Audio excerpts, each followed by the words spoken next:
কিভাবে হত্যা করেছেন এই সাপনের আঘাতে সেই বর্ণনা কিন্তু উনি গতকাল দিয়েছেন। তো আপনারা জানেন গতকালকে কিন্তু পুলিশ তাকে গ্রেপ্তার করেন, সেই তার স্ত্রীকে, আবু কাশেমের স্ত্রীকে। আপনার স্ত্রীর হাতে স্বামী নিহত হন। সে একজন ব্যবসায়িক, রায়পুরা শ্রীরামপুর বাজারের ব্যবসায়িক। সেই ব্যবসায়িকের মরদেহ কিন্তু ইতিমাঝে তার বাড়িতে এসে পৌঁছায়। সে আবু কাশেমের মরদেহ কিন্তু ইতিমাঝে আপনারা দেখতে পাচ্ছেন। সেই ঘাতক যে তার স্ত্রী কিন্তু গতকালকে কিন্তু গ্রেপ্তার হয়েছে। তাজা খবরে কিন্তু যে গতকালের যে হত্যাকাণ্ড নিয়ে কিন্তু ব্যাপক ভাইরাল হয়েছে। নতুন করে আপনি কি তথ্য পেয়েছেন, কিভাবে হত্যা করা হয়েছে? দুই মেয়ে নিয়ে সাথে তারপরে হত্যা করছে। দুই মেয়ে দুই হাত পায়ে ধরে আছে, 4 হাত পায়ে, আর মা সাপুল দিয়ে বাইরে আছে। সন্তনা বেগম, ছোট মেয়ে স্বর্ণালী বেগম থেকে 7টায় হত্যা করা হয়েছে।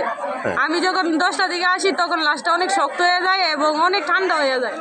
প্লাস পাশের বাড়ির লোকেরা বলছে যে সকালে 6:30টার দিকে 7টার দিকে অনেক কুমাকুমি হচ্ছিল। আমার শ্বশুরে বাঁচার জন্য অনেক চেষ্টা করছিল, কিন্তু এরা ভাবছে প্রতিনিয়ত ঝগড়া হয়, ভাবছে সেম, তার জন্য কেউ আসে নাই। গোলাপ ডাক্তার গতকালকে কিন্তু আপনার শাশুড়ি বলছে ডাক্তার আনছিল তারকে বাঁচানোর জন্য। না, বাঁচানোর জন্য না, অবশ্যই তার মারা গেছে কিনা কনফার্ম হওয়ার জন্য। বা আপনি কি হুমকি পাচ্ছেন একটু বলুন। আমি হুমকি পাচ্ছি আসলে আমার শ্বশুরের মৃত্যুর জন্য আমি লড়াই করতেছি, বাদী হয়েছি আমি নিজে। এই কারণে ওরা আমার ব্ল্যাকমেল করতেছে মারাতে। বাদী হওয়ার পরে কি আপনার হুমকি আসছে বা প্রেশার আসছে? কি ধরনের? ওরা দুই মেয়ে বলতেছে আমি কাজটা ভালো করতেছি না। আর আমি কে?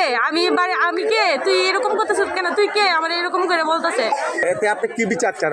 আমি দুই ননদের প্লাস শাশুড়ির বিচার চাই। দুই ননদ বিয়ের পরে শ্বশুর বাড়িতে যায় না, এনেই থাকে, এনে আইসা থাকে। তাছাড়া মারে খারাপ করছে দুই মেয়ে। আপনার শাশুড়ি নাকি এই পরীক্ষার সাথে লিপ্ত আছেন, এই বিষয়টা যদি আপনি একটু বলতেন।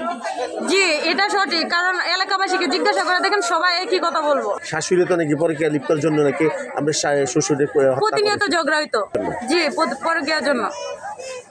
ব্যবসায়ী আবু কাশেমের যে মরদেহটি তার বাড়িতে পৌঁছাইলে তার আত্মীয় স্বজন এবং বন্ধু বান্ধব কিন্তু ইতিমাঝে কিন্তু এসেছে। আপনি দেখতে পাচ্ছেন তাকে এক নজর দেখার জন্য ভিড় করছে দর্শক,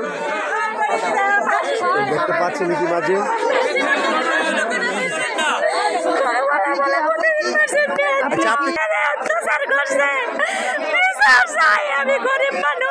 আপনি অত্যাচার কে করছে? নাম কি? পাপিয়া খুনি সামারে সামারে লাইছে। সে খুব ভালো এবং ওনার দুই মেয়ে। হ্যাঁ, দুই মেয়ে পাপিয়া, সোনালী, অন্তরা। অত্যাচার ছুড়ে ডাক্তার না, দুইটা ছেলে মারলে বাসা। আমি শুনছি আপনার মেয়ের হতে বলে অনেক টর্চারিং বলে করছে, তারা অনেক অত্যাচার বলে করছে। অনেক অত্যাচার করছে, আমি সহ্য করতে না পারে আমার বাড়িতে নিয়ে গেছি। ভাই, আমি গরিব মানুষ, আমার মেয়েরা আমি যোগ্য বিচার চাই তাদের। অবশ্যই সব মা বোনেরা যে ঘটনা যে না ঘটে ভাই, যোগ্য বিচার চাই আমি।